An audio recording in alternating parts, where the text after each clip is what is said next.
What were the Urim and Thummim? The Bible doesn't tell us. It just assumes we know what they were. Do we know what they were used for? Yes. When someone needed to make an important decision and they needed to inquire of the Lord, the high priest would use the Urim and the Thummim to reveal God's decision. Do we know what they looked like? No, but they must have been small, because one thing we do know is that they were kept in a pocket in the high priest's breastplate, specifically in a pocket over his heart. Do we know how they were used? No, but some people think it may have had something to do with casting lots or rolling dice. But what we do know is that their position in the breastplate is important, because it was the breastplate of judgment, or the breastplate of justice. Okay, do we know what justice means? Yes, the Hebrew word is mishpat, and it basically means discerning or doing what is right. So the Bible describes Yahweh as, therefore Yahweh waits with longing to be gracious to you, and therefore he is on high to have compassion on you, for Yahweh is a God of justice. That's mishpat. How blessed are all those who wait for him. The Bible also talks about justice for the needy or justice for the oppressed. Is that why having poor in the land is considered unjust? Yes, and the Sodom and Gomorrah story reveals that it would be unjust of God to destroy the righteous along with the wicked. So the high priest carrying the Urim and the Thummim over his heart is representing Yahweh?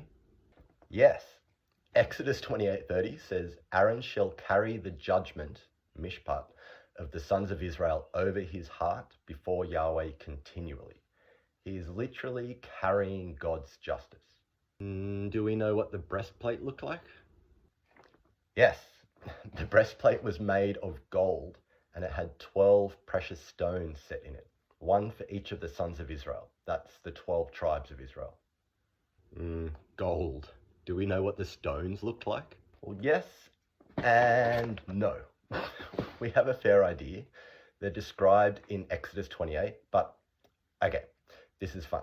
Josephus, he was a Jewish historian born about 5 years after Jesus' resurrection and ascension. And Josephus wrote about a brilliant light that would shine from the stones on the breastplate and shoulders of the high priest. And he says that the Urim and Thummim would shine a bright light to reveal God's will. That's very illuminating. Do we know what the words Urim and Thummim mean in Hebrew? Yes. So if you just take the Hebrew words, Urim and Thummim, they literally mean light and perfection. Perfection means completeness, and light has to do with illuminating. So when asking God to reveal his justice or reveal what is right, we could think of perfect or complete illumination. Right. Do we know what the rabbis or the Talmud say about the Urim and the Thummim? Yes. One ancient rabbinic teaching suggests that they were two parchments, one with the word yes and one the word no.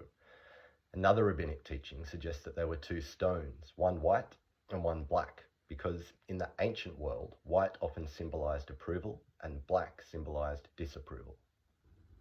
Okay. If I just give you this piece of paper, could you draw what the Urim and Thummim look like? I don't know. But if you had to guess. It's unlikely they were dice. Can you say that for sure? No. I mean, yes. I mean, no. I mean, I'm sure that I don't know.